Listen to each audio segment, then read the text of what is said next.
The new Oneplus 6, it takes what made the 5T great and modernizes it. With an ever-climbing price tag with every new release, is this latest device from Oneplus worth it? Let me give it to you straight from the jump. I do think the Oneplus 6 is worth it. It's got a starting price of $530, which is $30 more than what the 5T started at, so not a huge jump, but a jump nonetheless. And even with this step up in price, the 6 is still less expensive than any flagship you'll find from Google, Apple, and Samsung, while being able to compete with their phones. So here's where the 6 is able to compete with the other, more expensive flagships. Hardware. OnePlus decided to ditch the aluminum build in favor of an all-glass build, which I really like in terms of looks, but of course the phone won't always look this clean. So I went with D-Brand's camo skin to protect the phone from my fingerprints and the scratches I know will end up there. You can go ahead and check out their skins using the link in the description. But yes, the hardware here is excellent. The phone feels comfortable in the hand, very similar to the 5T's feel. It's solid, it feels very premium, I like it. And it obviously keeps up in terms of looks with the dual camera module on the back and the notch on the front, but they kept the headphone jack, which is disappearing out there. And you can't forget about that super useful alert slider on the right. So thumbs up to OnePlus for those. Also, a thumbs up to them for this screen. It's a 6.28-inch optic AMOLED display, it's got a 19:9 aspect ratio, and an 84% screen-to-body ratio. Yet again, they decided to stick with a 1080p panel, but no worries here because it is bright, it's vibrant and clean, and I don't really have any complaints about it. It's nice.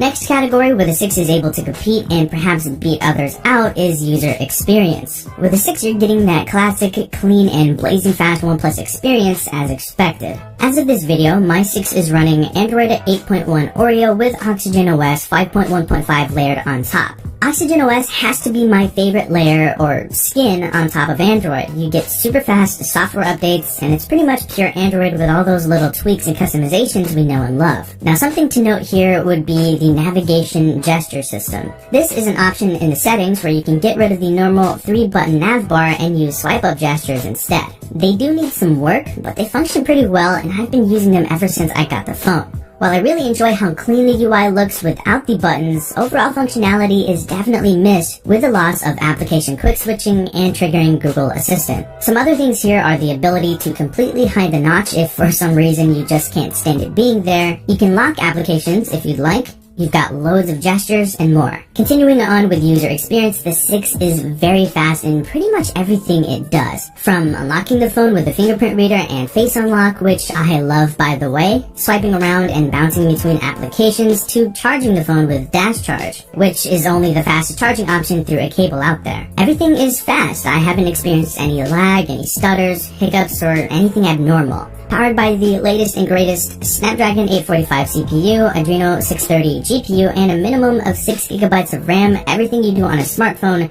is a total breeze for the 6. OnePlus was right, this really is the speed you need. Now, something I'm glad isn't so fast is the speed at which this phone loses battery life. The 6 has a 3300 mAh battery, which is the same as what the 5T had, and with this I can comfortably get 5.5 hours of screen on time with all the tasks that I throw at it.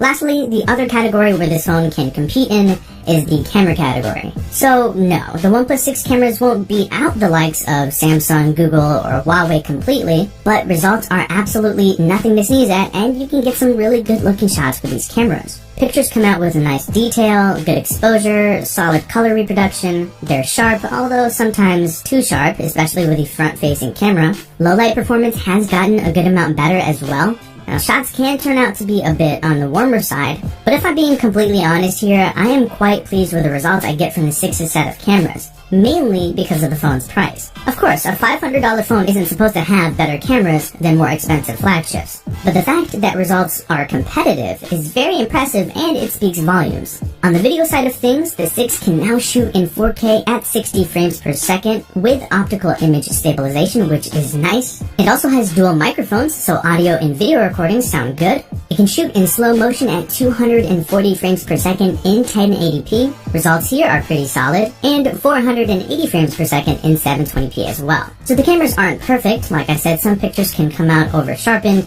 may not be horrible, but the portrait mode still isn't up to par.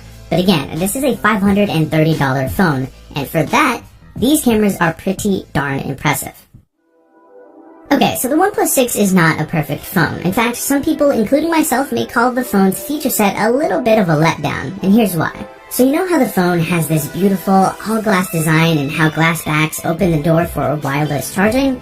Well, the 6 does not have wireless charging. This, of course, can be looked at as a luxury, and it isn't a must-have feature even for someone like me who absolutely loves wireless charging and has charging pads all over the place. But it's still a little disappointing not having it on board. A OnePlus rep did come out and say that they didn't find the need to add it, and I guess having the blazing fast dash charge helps make up for that too. But with the direction smartphones are going, OnePlus may want to look into adding it moving forward, especially since they're looking to keep up with other things like the notch. Another disappointment is the lack of a stereo speaker setup, and this was more of a letdown for me than wireless charging was because I feel this to be more of a necessity. This is something manufacturers are finally starting to make standard. I know some like HTC have been doing it for years, but having a good sounding pair of stereo speakers on a smartphone can make a world of difference for mobile media consumption. Now, it's not like the single bottom firing speaker here sounds awful. It doesn't. But after using phones like the S9, Pixel 2, Razer phone, and even the P20 Pro, I've been spoiled by their stereo speaker setups, and that single bottom firing speaker feels and sounds outdated. But here's the thing.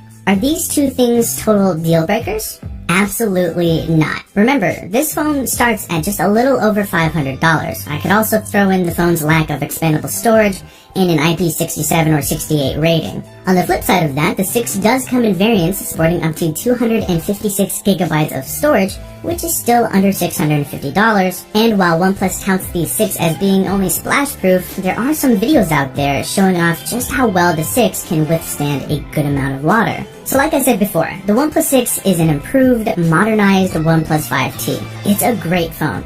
But as of now, I don't see a glaring reason to go out and grab one if you already have a 5T. I'd recommend waiting until OnePlus decides to implement certain features, which hopefully won't be too long from now. However, if you have something a little older, an upgrade to the 6 would be a fantastic option. Either way, OnePlus yet again offers what I believe to be the best bang for buck option out there. OnePlus is off to a good start in 2018. I like the direction they're going, and I can't wait to see what they have in store next. So what do you guys think of the OnePlus 6? Let us know your thoughts and opinions and whether or not you'll be picking one up. Drop that all down below in the comment section. As always, we love to hear your feedback. But anyway, that does it for this video. I hope you guys enjoyed it. If you did, feel free to hit that like button.